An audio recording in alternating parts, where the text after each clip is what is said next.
दोस्तों, आज के सी क्लास में आपका स्वागत है। आज के इस क्लास में हम 3 डायमेंशनल एरेज क्या होता है इसके बारे में समझेंगे। मैंने सैन फाउंड्री के लिए इंग्लिश और हिंदी दोनों भाषाओं में वीडियोस बनाए हैं। तो अगर आपको वीडियोस अगर इंग्लिश में देखने हो तो आप एडवांस सी प्रोग्रामिंग का प्लेलिस्ट आराम से देख सकते हैं। उसमें सारे वीडियोस इंग्लिश में हैं। अगर आपको हिंदी ज़्यादा पसंद आता है तो आप ये वीडियो हिंदी में देखिए और हिंदी का प्लेलिस्ट है एडवांस सी प्रोग्रामिंग हिंदी। ये दोनों प्लेलिस्ट के जो लिंक्स हैं मैंने डिस्क्रिप्शन सेक्शन में भी डाल दिए हैं। तो आप वीडियोस देखेंगे, कोई भी वीडियोस के नीचे आपको जो डिस्क्रिप्शन मिलेगा वहाँ पे आपको इसका लिंक दिखाई देगा। एक और ख़ास बात, मैंने ये वीडियो स्पेसिफिक वीडियो क्यों बनाया है, क्योंकि सैन फाउंड्री के जो एक फॉलोअर्स हैं तो कुछ फॉलोअर्स मेरे को बार बार कुछ कमेंट्स भेजते रहते हैं, कुछ रिक्वेस्ट भेजते रहते हैं। तो किसी एक फॉलोवर ने एक स्पेसिफिक क्वेश्चन पूछा था 3 डायमेंशनल एरे के बारे में। तो फिर मैंने ये सोचा कि एक वीडियो बना दिया जाए जिससे काफ़ी लोगों को इससे फ़ायदा होगा। तो अगर आपको लगता है कि कोई स्पेसिफिक सी लैंग्वेज में टॉपिक है जो आपको थोड़ा डाउट होता है या इश्यूज़ हैं तो उसके बारे में आप मेरे को कमेंट में लिख सकते हैं, या स्पेसिफिक प्रॉब्लम है उसका कमेंट में लिख सकते हैं। कोई भी सी वीडियो के कमेंट में आप लिखेंगे तो मैं जनरली उसको देखते रहता हूँ और रिप्लाई भी करते रहता हूँ। तो जब एक मौका मिलेगा तो मैं उस पर्टिकुलर टॉपिक पर वीडियो डेफिनेटली बनाने की कोशिश करूँगा, ठीक है। और एक और चीज़, आप चैनल को जब डेफिनेटली सब्सक्राइब कीजिएगा, क्योंकि ये चैनल बहुत ही इम्पॉर्टेंट है जो सीरियसली सी को सीखना चाहते हैं, ठीक है। तो आप उसको सब्सक्राइब कीजिए और अभी सब्सक्राइब कीजिए और फ्रेंड लोगों के साथ शेयर कीजिए। तो चलिए स्टार्ट करते हैं हम आज का क्लास 3 डायमेंशनल एरे सी लैंग्वेज में, ठीक है। तो सबसे पहले हम इसका जो सिंटैक्स देखेंगे, किस तरह से लिख सकते हैं हम सी लैंग्वेज के बारे में। जो 3 डायमेंशनल एरे है, टाइप रहेगा कोई भी डेटा टाइप जैसे इंटीजर या कैरेक्टर, एरे का नाम, और इसमें जो 3 डायमेंशन बोलते हैं, राइट। तो हम लोग बोलते हैं रो, कॉलम और उसके बाद रुक जाते हैं। तो आप इसको समझने की कोशिश कीजिए, जैसे मैथमेटिक्स में यूज़ करते हैं एक्स एक्सिस, वाई एक्सिस और जेड एक्सिस, ठीक है। तो बेसिकली 2 डायमेंशन से 9 करके ये ऊपर की तरफ आ गया, 3 डायमेंशन की तरफ हो गया। तो आप ऐसा सोचिए तो आपके लिए ईजी रहेगा 3 डायमेंशनल एरे। अभी मैं एक एग्जाम्पल आपके सामने स्क्रीन में ला रहा हूँ। तो मैंने क्या किया है, एक एरे को डिफाइन किया है, डिक्लेयर किया और इनिशियलाइज किया है ना। तो इस एग्जांपल में आप देखेंगे इंटीजर ए है, ए जो आप देखेंगे वो लिखा है 432, ठीक है।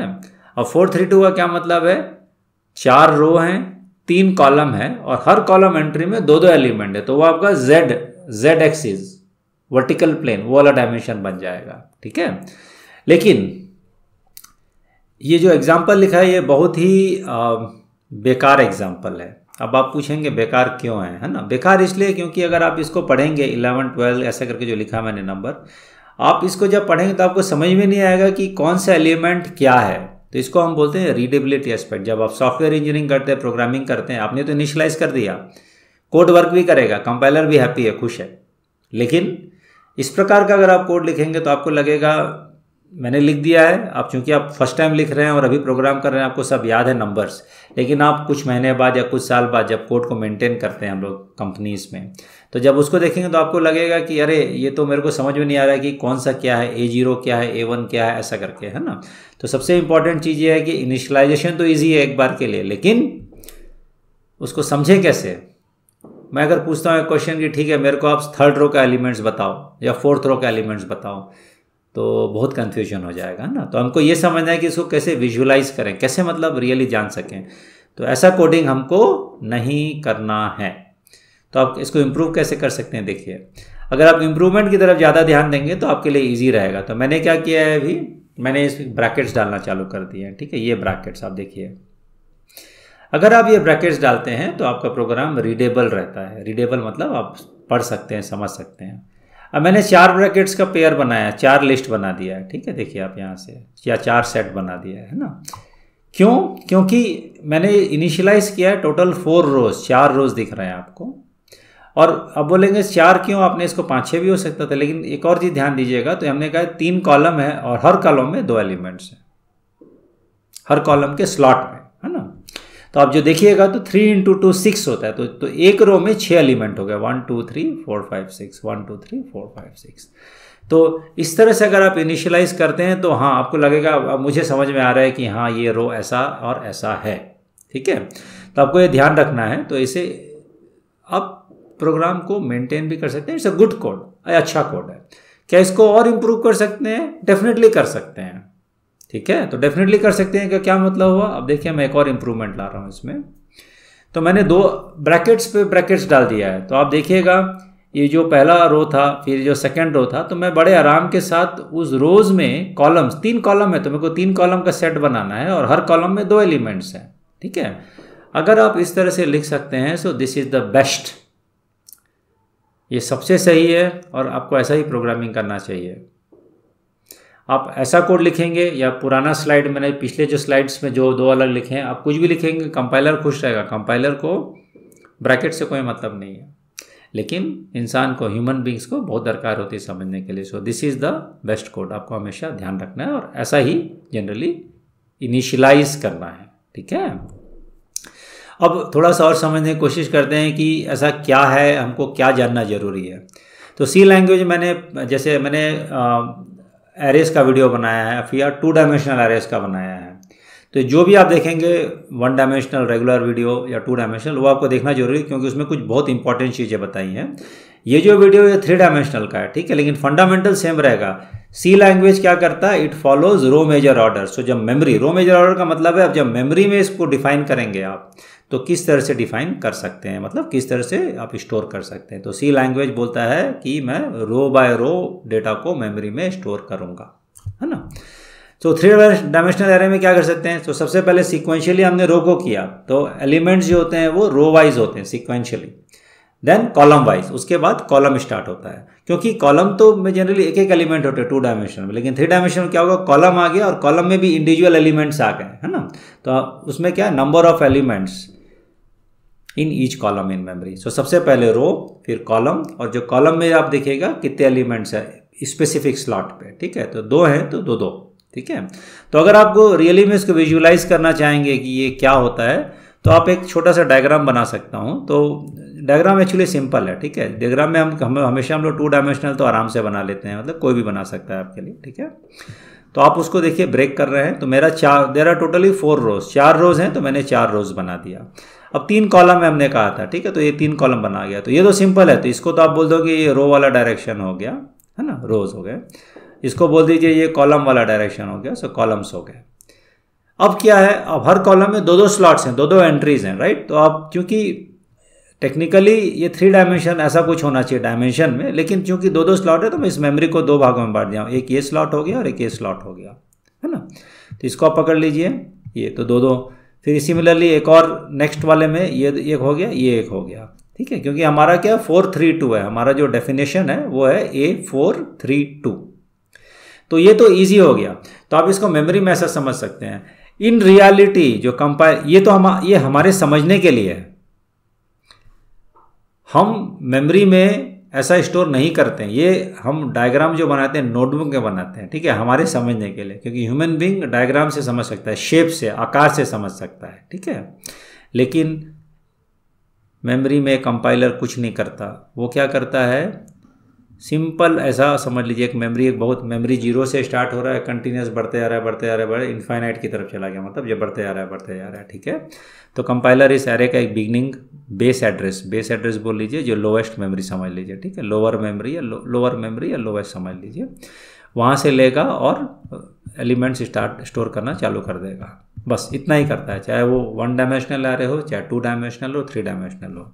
डायमेंशन बढ़ते जाते हैं, तो जैसे ये बोले इसने का ये एरिया हो सकता है रो 1, ये रो 2, ये रो 3, उसमें इंडिविजुअल कॉलम है, और कॉलम्स में भी अगर एलिमेंट्स जैसे 3 डायमेंशन में है तो इसको वो कॉलम नंबर 0 बता देगा, इसको कॉलम नंबर 1 बता देगा, इसको कॉलम नंबर 2 बता देगा। तो इस तरह से बढ़ते जाता है।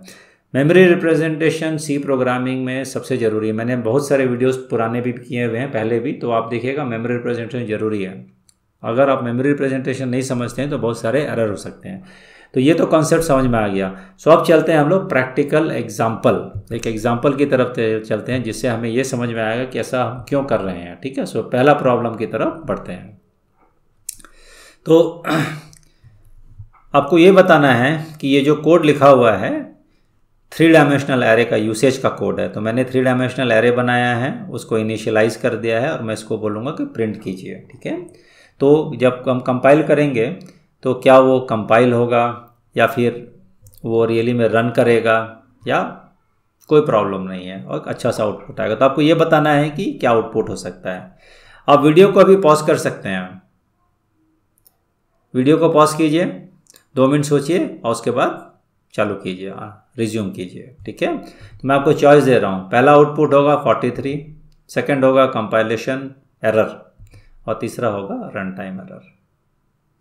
तो आपको ये बताना है कौन सा सही है। रियल आंसर है 43। क्यों है 43? ये मैं आपको रन टाइम जब मैं डेमो दूंगा तो आपको डेफिनेटली बताता हूँ कि ऐसा क्यों है ये। ठीक है, लेकिन डेमो से पहले आप ये जानने की कोशिश कीजिए कि हम जो बोल रहे हैं A310, सो 3 का क्या मतलब है? एरे में इंडेक्स कहाँ से स्टार्ट होता है? 0 से। सो 0 1 2 3, सो 0 1 2 मतलब 3 रोज तो चलेगा। वी आर टॉकिंग अबाउट, हम लोग बोल रहे हैं चौथे वाले रो के बारे में बात कर रहे हैं। ठीक है, सो डायग्राम देखिए, क्योंकि मैंने ब्रैकेट डाल दिया, बहुत इजी है। ये 3 तो चला गया, चौथा स्टार्ट हो रहा है, तो हम बोल रहे हैं चौथे वाले रो की तरफ। कॉलम कौन सा बोल रहे हैं? 1, सो 0 और 1, और हर कॉलम का लेंथ दो एलिमेंट्स है। ठीक है, तो हम क्या करेंगे, इसमें कॉलम 0 से स्टार्ट होता है, तो ये 0th कॉलम यहाँ पे आ गया 41 42। ठीक है, उसके बाद स्किप करके पहला, तो हम यहाँ पे आ गए हैं 43 के नीचे आ गए हैं, यहाँ पे आ गए हैं। पहला वाला हमने स्किप किया क्योंकि वो 0th इंडेक्स में था। और उसके बाद बोल रहा है उस पर्टिकुलर कॉलम में हमको 0th एलिमेंट चाहिए। तो अब आपको समझ में आ रहा है, ये कॉलम जो नया स्टार्ट हुआ यहाँ पर 0th एलिमेंट उसका 43 है, इसीलिए इसका आंसर 43 है। मैं आपको तो और थोड़ा सा और डिटेल में बताऊंगा अभी जब लैब में जाएंगे तो। ठीक है, ये तो थोड़ा सिंपल प्रॉब्लम है। अब होता है थोड़ा सा challenging problem. Next problem number 2। तो प्रॉब्लम नंबर 2 में भी ditto same problem, same initialization, declaration, definition है एरे का। Comment on the compilation and run time of the following 3 dimensional array. तो आपको देखना है कि ये क्या हो सकता है। ठीक है, printf A2 to 4। ठीक है, तो यहाँ मैंने चेंज कर दिया 2 to 4 और हमारा एरे है 4 3 2। सो इस समय आपको वीडियो को पॉज करना है। पॉज करके आपको समझना है कि क्या आंसर हो सकता है। ठीक है, 43 कंपाइलेशन एरर या रन टाइम एरर। तो ये थोड़ा ट्रिकी प्रॉब्लम है। ठीक है, तो आप अपना प्रॉब्लम का सॉल्यूशन को जो भी है उसको अंकित कर दीजिए और इसका आंसर जो है संयोग से या बिना संयोग के 43। सो मैं सोच सकता हूँ कि कई लोग सोच रहे होंगे कि ऐसा 43 क्यों आ रहा है। डेफिनेटली एक प्रॉब्लम दिखाई दे रहा है, क्योंकि इसमें एरे का जो डायमेंशन 2 है मैक्सिमम, या हम 4 की तरफ जा रहे हैं। 4 की तरफ जा रहे हैं, इसका मतलब ये है कि हम आउट ऑफ बाउंड जा रहे हैं, एरे के बाहर जा रहे हैं, जो कि वैलिड नहीं है। आपका सोचना डेफिनेटली जायज़ है। तो कई लोग बोलेंगे नहीं ये तो कंपाइलेशन एरर होगा, तो ठीक है कंपाइलेशन एरर होगा। कई लोग बोलेंगे नहीं डेफिनेटली रन टाइम एरर होगा, और कंपाइलर भी कंपाइल कर दिया लेकिन मैं जब रन करूँगा या जब मैं रन करूँगी तो कुछ ना कुछ प्रॉब्लम जाएगा, वो भी ठीक है। ठीक है, तो एक्चुअली में क्या हो रहा है कि कंपाइलेशन एरर नहीं आएगा, उसका रीज़न मैं आपको तुरंत बताता हूँ। क्या होता है, सी लैंग्वेज में जो एरेज होता है, राइट, एरेज को एक लिमिटेड ट्रीटमेंट दिया जाता है। जो इंटरनली कंपाइलर होता है वो एरेज को पॉइंटर के रूप में ट्रीट करता है, हमेशा ध्यान दीजिएगा। ठीक है, मैंने पॉइंटर का वीडियो नहीं बनाया, लेकिन नेक्स्ट वीडियो डेफिनेटली पॉइंटर का ही होगा। ठीक है, तो उसको पॉइंटर के रूप में ट्रीट करता है। तो एरे की जो बाउंड्रीज होती हैं 4 3 2 जो आपको दिख रहा है स्लाइड में, वो ज़्यादा काम का नहीं रहता, ज़्यादा काम का नहीं रहता, थोड़ा काम का डेफिनेटली है। लेकिन जब कंपाइलर उसको पॉइंटर के रूप में ट्रीट करने लग जाएगा तो थोड़ा चेंज हो जाता है मीनिंग। ठीक है, तो ये 4 या 2 2 4, अगर यहाँ आप 100 भी लिख देते हैं या कुछ नया वैल्यू लिख देते हैं तो कंपाइलर को कोई प्रॉब्लम नहीं है, आप लिख के देख सकते हैं मेरे क्लास के बाद। ठीक है, तो कंपाइलेशन एरर नहीं जा रहा है। तो कुछ लोग बोलेंगे रन टाइम जाएगा क्योंकि ये तो 4 है, तो कहीं ना कहीं मेमोरी में कहीं कोई इश्यू होगा। सोचना सही है आपका कि रन टाइम एरर हो सकता है। ठीक है, लेकिन रन टाइम में भी क्या है, लकीली क्या हो रहा है कि आप जब इस पूरे को कैलकुलेट करेंगे ना, कितना ये वैल्यू है इस पूरे का पॉइंटर या मेमोरी के रूप में, और ये कितना बड़ा मेमोरी है, तो क्या होगा कि आपको लगेगा कि कैलकुलेट करने के बाद कि हाँ ये तो पूरा मेमोरी के अंदर आ रहा है ये जो कैलकुलेशन है, तो रन टाइम एरर भी नहीं होगा और वो 43 आएगा। क्यों आएगा, कैसे आएगा, आप मेरा डेमो देखिए। ठीक है, तो मैं डेमो को स्टार्ट करता हूँ और आप ये जानने की कोशिश कीजिएगा कि ऐसा क्यों हो रहा है, तो डिटेल में बताऊँगा, आपको समझ में आ जाएगा। तो चलते हैं video number 17 for C programming. ठीक है, हाँ, तो मैंने ऑलरेडी ये प्रोग्राम कोड कर रखा है। तो सबसे पहले हम क्या करेंगे, एक सिंपल मैं आपको एग्जांपल देता हूँ, 1 मिनट। हाँ, तो बहुत सारे लोगों ने, हो सकता है कि आज तक 3 डायमेंशनल एरे का कोई कोड ही नहीं किया होगा। ठीक है, तो मेरी एक रिस्पॉन्सिबिलिटी, जिम्मेदारी है कि मैं कोड बना दूँ। और सबसे पहले आपसे सिंपल चीज़ पूछूँ, ये सिंपल चीज़ खाली उन लोगों के लिए है जो कभी 3 डायमेंशनल एरे को कोड ही नहीं किए हैं। ठीक है, तो पहला क्वेश्चन आपके सामने ये है, प्रिंटफ इसका क्या होना चाहिए। 3 डायमेंशनल एरे दिख रहा है, एरे A00, तीनों डायमेंशन। तो ये तो सिंपल है, फर्स्ट रो का फर्स्ट कॉलम का फर्स्ट एलिमेंट। तो आप देखिए इतने 4 रो हैं, फर्स्ट रो ये फर्स्ट कॉलम है, उसका फर्स्ट एलिमेंट ये 11 है, तो इसका आंसर 11 होना चाहिए पहले वाले का। ठीक है, दूसरा क्या है, ये भी थोड़ा सिंपल हो जाता है, ये A3 है, तो ये टेक्निकली रो नंबर 4 है। सो रो नंबर 4 का 0th कॉलम का 0th एलिमेंट, सो रो नंबर 4 का 0th कॉलम, रिमेंबर देखिए 0th कॉलम में मैं हाईलाइट कर रहा हूँ 41 42, क्योंकि कॉलम यहाँ पे एक एलिमेंट नहीं है, आप 0th कॉलम तो पूरा वो पेयर को डिफाइन कर रहे हैं। ठीक है, सो दिस इज 41, ये 41 42 और उसका 0th element, so 0th element the first वाला जो स्लॉट है। ठीक है, तो ये हो गया 41, तो ये 41, सो 11 और 41 आना चाहिए। तो इस तरह से आप इसको समझ सकते हैं। ठीक है, तो आप देखिएगा 11 आएगा और 41 आएगा। तो मैंने कहा था ये प्रोग्राम जो मैं इसलिए लिखा हूँ क्योंकि हो सकता है कि आपने 3 डायमेंशनल एरे का प्रोग्रामिंग पहले कभी नहीं किया हो, ये खाली उन लोगों के लिए है। अब आता है हमारा real problem, problem 1 and problem 2। ठीक है, तो सबसे पहले क्या करते हैं, जरा इसको कमेंट कर देते हैं पुराने वाले को। ठीक है, तो हम कमेंट कर दिए, अब इसको सीधा रन करेंगे। ये आपका 310 था और 224 था जो मैंने असाइनमेंट में दिया था उस समय, आप स्लाइड में दिया था। ठीक है, तो हम इसको कंपाइल करते हैं, लेट्स डू द कंपाइल करते हैं। ठीक है, सो जब कंपाइल करेंगे तो 43 और 43 आया, तो ये कोई फ्लूक नहीं है, ऐसा कुछ नहीं कि ऐसा क्यों है सिस्टम। एक और चीज़ है, आप जब प्रोग्रामिंग करते हैं तो कभी ये मत सोचिएगा कि मेरे कंप्यूटर या कंपाइलर में गड़बड़ी है, ऐसा कुछ नहीं होता। मैंने बहुत सारे विद्यार्थियों को देखा है कि कुछ भी प्रोग्राम करते आउटपुट नहीं आता तो सोचने पड़ जाते हैं क्यों नहीं आया, मेरे कंप्यूटर में गड़बड़ है क्या, हार्ड डिस्क काम नहीं कर रहा, कंप्यूटर काम नहीं कर रहा। बहुत सारे लोग बोलते हैं, ऐसा कुछ नहीं होता। एक्चुअली ये आपका अंडरस्टैंडिंग का प्रॉब्लम है। ठीक है, कंप्यूटर का प्रॉब्लम जनरली नहीं होता है। ठीक है, तो चलिए तो इसको सॉल्व करते हैं। तो आपने देखा 43 आया है, तो मैं ये बताने की कोशिश करता हूँ कि 43 क्यों आया। एक सेकेंड, मुझे एक समय दीजिए, मैं इसको टाइप करता हूँ, ये लेता हूँ। ठीक है, अब आपको ये समझना है कि ये जो डेटा है A310, इसका क्या मीनिंग है। A3 मतलब हम बोल रहे हैं टेक्निकली 4th रो। ठीक है, तो आप इसको देखिएगा, 4th रो की बात कर रहे हैं तो टोटल कितना एलिमेंट स्किप हो रहा है। एक रो में कितने होते हैं, एक रो में हमने 6 देखे हैं यहाँ पे, 3 × 2 6। ठीक है, सो 3 रोज हैं, सो 3 रोज और एक रो में 6 एंट्रीज होते हैं, है ना। तो हम यहाँ स्किप कर रहे हैं, इतने को स्किप कर रहे हैं, इसका मतलब है कि हमको यहाँ तक पहुँचना है, तो इतना स्किप कर लिए। अब देख रहे हैं जब स्किप करने के बाद हम आ गए बिगिनिंग, 4th रो के शुरुआत में आ गए।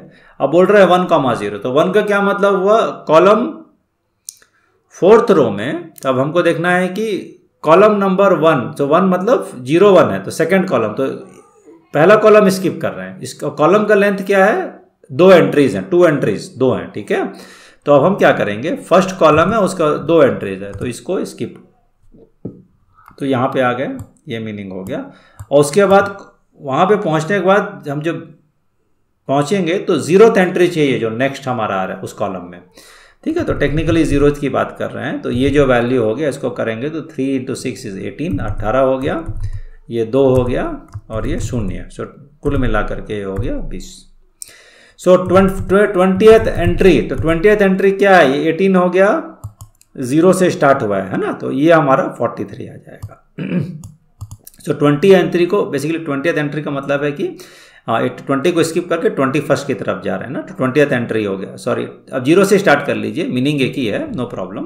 तो ये आपका होगा 43, ठीक है। तो ये अपना स्किप किया, टोटल 18 और 20 स्किप किया, तो टेक्निकली 21st, 20th एंट्री तक स्किप किया है, तो 21st वाला हमारा 43 हुआ, है ना। 20th एंट्री को मैं नोट कर देता हूँ आपके लिए, स्किप किया, ये समझिएगा, ठीक है, इंपॉर्टेंट है थोड़ा सा समझना। अब इसको देखिए आप, ठीक है। तो ये थोड़ा इंटरेस्टिंग हो जाता है, क्योंकि ये जो है कई लोग सोचते हैं कि प्रोग्रामिंग एरर है, एक्चुअली ऐसा कुछ होता नहीं है, ये हमारे अंडरस्टैंडिंग का ही है, ठीक है। तो अब हम बोल रहे हैं A2 मतलब 0 और 1, तो 2 रोज को स्किप किया है, तो 2 रोज और 1 रोज का लंबाई है 6 एलिमेंट्स, राइट, 6 एलिमेंट्स।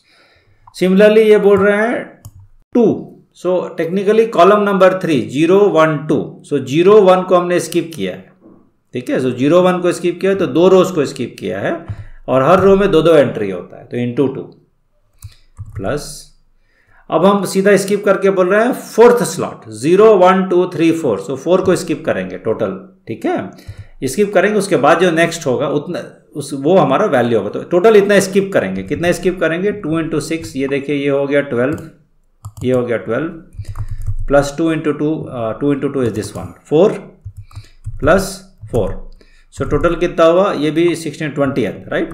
सो 20th एंट्री को स्किप किया गया।